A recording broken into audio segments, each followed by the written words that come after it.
taky bys chtěla být štíhlá, ale zároveň si zachovat nějakou tu ženskost, nějaké ty tvary a hlavně zůstat zdravá, tak sleduj tohle video. Než začneme, budu moc ráda, když tomuhle kanálu dáš odběr a like na toto video a do komentáře mi napiš, co bys chtěla vidět příště.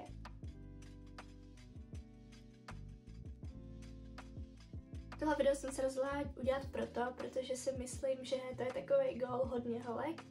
Mít štíhlou postavu, která ale zároveň feminní a hlavně zdravá. A proto jsem se rozhodla udělat tohle video, předtím jsem dám tipy, jak tohle docílit. A to bez nějakých extrémních diet, extrémního cvičení a hlavně bez stresu. Prostě tak, aby to bylo co nejzdravější a to by nejpříjemnější a ve svém těle se cítila opravdu tak, jak ty chceš. Ale o pocitu lehkosti, klidu a souladu sama ze sebou, to jsem ještě chtěla říct takhle na začátek. Podle mě je nejdůležitější začít nějakým přirozeným pohybem každý den. Ať už je to pilates, nějaká lehká procházka, tancování, cokoliv. Nemusí to být žádný silový trénink, ale opravdu něco takového lehkého, jemného.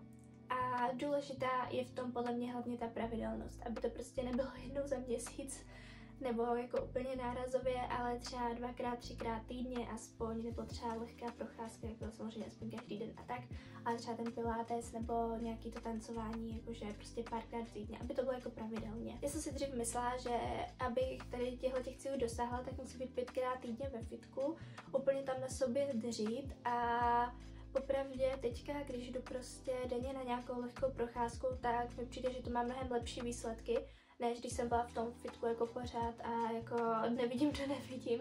Takže myslím si, že prostě pro tu nějakou zdravou feminní postavu je lepší nějaký jeden přirozený a jemný pohyb.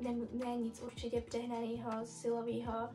Jako, je to fajn, ale určitě ne jako na nějaký jako přehnaný, nic se nemá přehánět samozřejmě. Taky určitě v tom důležité jídlo a jíst vědomě a zdravě a nic si nezakazovat, nic nepřehánět. To znamená, podle mě důležité se vyhnout nějakému přejídání, ale taky žádný extrémní restrikce. Není to o tom, že si jeden den zakážeš veškerý cukr, zakážeš si veškeré jídlo s nějakým větším množstvím kalorií, prostě všechno, o tom si myslím, že to jako vůbec není. Důležitý je v tom najít nějaký ten balans, aby se s tom cítila dobře, takže určitě nezačínej tím, že si všechno jako pozakazuješ, naopak se uspůsobit tak, aby tě to motivovalo, protože když si všechno zakážeš, tak to prostě nebudeš dodržovat, protože prostě jako zákazy nemá nikdo rád. Takže nastav si to hlavně tak, aby to bylo tobě příjemný. A já si prostě dávám jídlo, které je vyvážené, ale zároveň mi chutná a prostě těším se na něj, protože když se budeš nutit do jídla, který ti nechutná nebo prostě nesedí, tak ty to jíst nebudeš a místo toho si dáš třeba něco, co jako máš radši, ale není to třeba úplně tak zdravý a výsledku budeš mít jenom jako hodně výčitek. Takže je potřeba se to nastavit tak, aby ti to chutnalo a zároveň to bylo vyvážené zdravé jídlo. A co já ještě doporučuji, tak dávat si menší porce a hezky si to naservírovat, protože vizuální stránka podporuje ženskou energii, takže hezky naservírované jídlo se ti bude lépe papat a trávit než nějaký ten mes totální. A takový malý tipy, teplé snídaně, hodně zeleniny, na to nezapomínat. Teď si možná říkáš, že nemáš ráda zeleninu, ale zeleniny je fakt jako tolik, že si každý vybere nějakou, kterou má rád. Takže hodně zeleniny, kvalitní tuky a méně cukru. Což o cukru ještě nějaký to video na tomhle kanále bude, takže další důvod dát subscribe. Tak je podle mě důležitá práce s hormonální rovnováhou a s cyklem, protože je to velká část našeho života a podle mě je důležité začít jako nějakým sebepozorováním, abys pozorovala, kdy máš hlad, kdy máš víc energie, kdy potřebuješ mít klid, protože tohle všechno dokážeš na sobě a na svém těle vypozorovat. Takže je hrozně důležité tím začít, soustředit na sebe takhle zevnitř a odpovědět si tady na ty otázky, abys prostě věděla, jak si nastavit tu rutinu, jak si nastavit nějaký pohyb, jak si nastavit produktivní čas, ne jak si nastavit třeba jezení. Prostě musíš to přizpůsobit sama sobě. Taky je důležité se nenutit do výkonu ve dne, kdy má tělo jiné priority, řekněme. Myslím si, že na silu nemá nic cenu a prostě nebýt na sebe naštvaná, prostě nechat ten cyklus plynout, nechat prostě to tělo, ať se může jako nějak regenerovat, nějak dělat to, co potřebuje a nebránit mu v tom. Takže když prostě přijde nějaká ta fáze, kdy to tělo prostě potřebuje jako sklidnit, tak mu to dopřát ten odpočinek a věř mi, že se budeš cítit celé mnohem lépe. Třeba plásnou, když třeba před menstruací máš větší chutě, větší hlad, tak kvůli tomu nepanikař, ale prostě si to přizpůsob tak, aby prostě ten hlad neměla tolik. Jako třeba i kdybys měla trošičku zvýšit nějaký jako příjem kalorií, tak je to v pořádku před tou menstruací. Prostě chovej se k tomu tělu tak, jak chceš, aby se ono chovalo k tobě. Chovej se k němu hezky, protože ono ti to prostě bude vracet. Když se k němu budeš chovat ošklivě a budeš ho týrat, trápit a škodit mu, tak ono ti to vrátí. Takže určitě naslouchat svému tělu to, co potřebuje a dopřát mu to. A věř mi, že ti to několikrát vrátí. Další bod, tady mám mindset, protože to si myslím, že jde úplně se vším o tom, jak je to nastavený tady v hlavě, protože vzhled a postava to jako není cíl, ale tvůj důsledek stylu života. Z toho, jaký žiješ život, takový jakoby je ta postava a ten vzhled, že jo?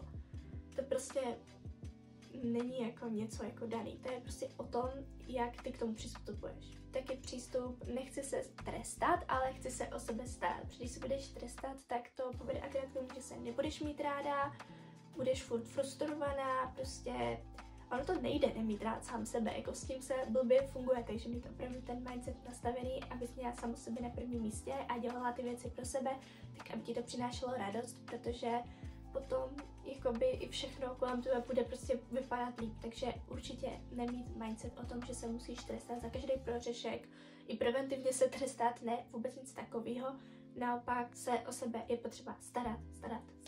Taky to nemít tak, jako že chci být hubená, za každou cenu chci být co nejhubenější, úplně chci být extrémně štíhlá kost a kůže. Vůbec ne, tady tenhle mindset si myslím, že je mnohým hodně škodlivý a může ti hodně ublížit. Taky můžeš být frustrovaná s tím, když to tak jako úplně třeba nebude podle tvých představ, ale třeba místo toho si říct, chci se cítit lehce, sebevědomě a jemně. Vlastně je to to samé, ale nezní to tak drasticky, jako když si řeknou, chci být vyhublá na kost, chci být strašně štíhlá. Prostě porovnej si to sama. Tady tohle extrém, versus chci být sebevědomá, zdravá a cítit se lehce a jemně ve svém těle. To si myslím, že je prostě mnohem lepší. Taky si myslím, že nějaký jako to okolí, jako ten vizuál, jak si přizpůsobíš nějakému tomu wellness vibe, aby ti to šlo v ruku v ruce líp, takže nějaký jako lehký oblečení, jemný, z nějakých třeba pastelových barvičky, klidně a tak dále, lehký make-up nebo prostě přirozený vzhled, pouštět si doma příjemnou hudbu, dát tam nějaký květiny, prostě něco, co ti tomu půjde naproti tady tomu clean aesthetic vibe. A teď bych tě chtěla říct, jak třeba vypadá jako takový jako můj běžný den, aby tady těm věcem šla naproti. Já ráno začínám, když můžu, tak začínám pomalu. To znamená, že prostě jako první si dám vodu s citronem, pak si jdu třeba číst nebo si jdu dělat omalovánky, jenom prostě tak, abych se nějak jako probudila, opravdu nespěchám, pokud nemusím na sebe, protože je to pak lepší, klidně si vstaň dřív, jestli potřebuješ třeba do školy, do práce, tak klidně si vstaň dřív, aby si na to měla čas, aby začala zlehka, protože když začneš stresem, že nic nestíháš, že si třeba zaspala, tak prostě všechno bude chaotický a budeš mít na sebe pressure, kterou nechceš mít. Takže začít ten den zvolna. Opravdu se snažit to tak udělat. Potom třeba pokud ti to vyhovuje, někomu vyhovuje ráno, někomu spíš večer, nějaký pohyb. Třeba můžeš jít na tu procházku hnedka ráno, zaběhat si, nebo ten pilates, a naopak jako třeba předvečer, třeba odpoledne.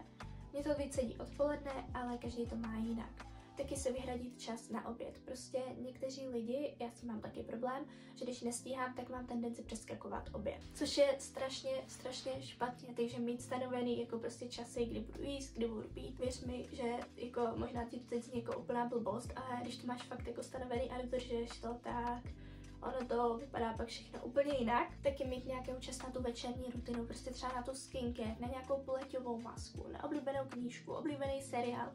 Prostě něco zase na uklidnění před tím večerem, místo scrollování TikToku, tak něco takového, co tě zase sklidní. Takže to si myslím, že je takový fajn tip. Prostě, aby ten den byl v rovnováze, bez nějakých extrémů, prostě v pohodě. A teď bych chtěla říct, co mi tenhle přístup přinesl, tak určitě méně stresu, protože, jak říkám, třeba to pomalejší ráno, bez toho, že bych se strachovala, že někam zaspím, nebo prostě něco nestihnu, prostě chaos, tak když začnu takhle, si vstanu třeba dřív a udělám si to takový jako příjemný to ráno, takový jako klidný, tak prostě mám celý den klidnější, takže fakt jako méně stresu. Více energie a stabilnější nálada, protože prostě všechno je to o tom, jak si nastavíš. Takže když si to nastavíš tak, aby to sedlo tobě, tak prostě všechno najednou bude lepší, růžovější. Taky se cítím více žensky, klidně a sebevědomě a v souladu se svým tělem, což je určitě nejdůležitější. A taky se mi mění postava bez nějakých extrémů, postupně, přirozeně a prostě